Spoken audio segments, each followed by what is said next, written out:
नमस्कार, मैं डीवी कुशवाहा। आज हम देवनागरी लिपि के बारे में चर्चा करेंगे।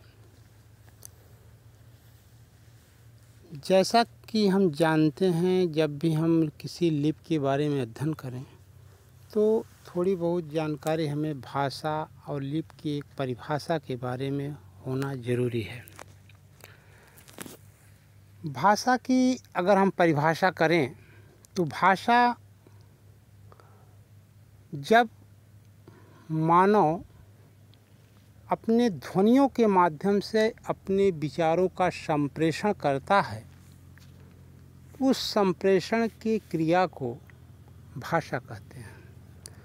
दूसरे शब्दों में हम कह लें कि भाषा विचारों के आदान प्रदान का एक माध्यम है और लिपि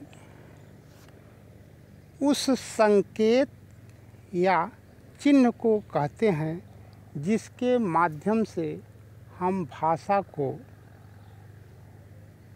स्थिर करते हैं।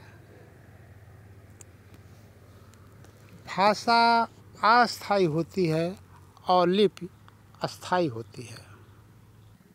भारत में सबसे प्राचीन लिपि धम्म लिपि या ब्रह्म मौर्यकालीन लिपि को माना जाता है, जिसे बाद में ब्राह्मी लिपि भी कहा गया। इसी ब्राह्मी लिपि से अनेक लिपियों का उद्भव हुआ और क्रमिक विकास में कुटिल लिपि, गुप्त लिपि से होते हुए नागरी लिपि का विकास हुआ। नागरी लिपि का नामकरण के बारे में अनेक विद्वानों का अलग अलग विचार हैं। कुछ लोगों को मानना है कि नगर में चूँकि लिखी जाने वाली लिपि थी, इसलिए इसे नागरी लिपि कहा गया।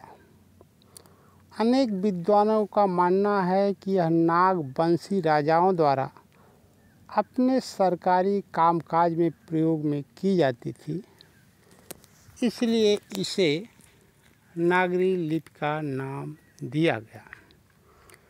बाद में उत्तर भारत में इसका विस्तार होने पर इसे देवनागरी लिपि के नाम से भी जाना जाता है।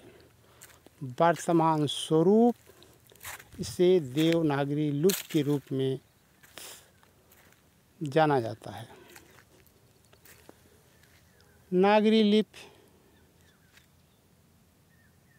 एक वैज्ञानिक लिपि है और इसकी कुछ विशेषताएं हैं, जिसके कारण अनेक भाषाओं का लिपि जो है नागरी लिपि ही है।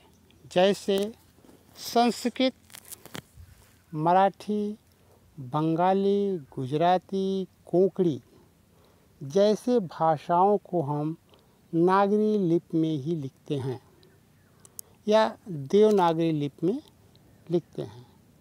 नागरी देवनागरी दोनों का एक ही नाम है। नामकरण अलग अलग स्थानों के कारण इसको अलग अलग नाम से जाना जाता है।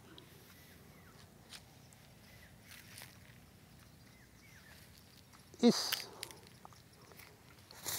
लिपि का विकास लगभग 10वीं शताब्दी के बाद हुआ, इसलिए जो भी ग्रंथ साहित्य देवनागरी लिपि या नागरी लिपि में लिखे गए वह 11वीं शताब्दी के बाद का ही माना जाएगा। देवनागरी लिपि अपने वर्तमान स्वरूप में 15वीं शताब्दी या 16वीं शताब्दी के आसपास आई, जो हमें वर्तमान में दिखाई दे रही है। मानव जीवन के विकास में लिपियों का बड़ा महत्व है। यह केवल परीक्षा की दृष्टि से नहीं बल्कि समाज का इतिहास, व्यक्ति का इतिहास या राष्ट्र का इतिहास जानने का एक बहुत बड़ा माध्यम है। जिस व्यक्ति को अपनी भाषा की लिपियों के बारे में जानकारी नहीं है वह सही इतिहास का पता नहीं कर सकता है। इसलिए लिपियों के बारे में जानना, समझना, सोचना आज की बहुत बड़ी आवश्यकता है। Thank you very much watching for this video.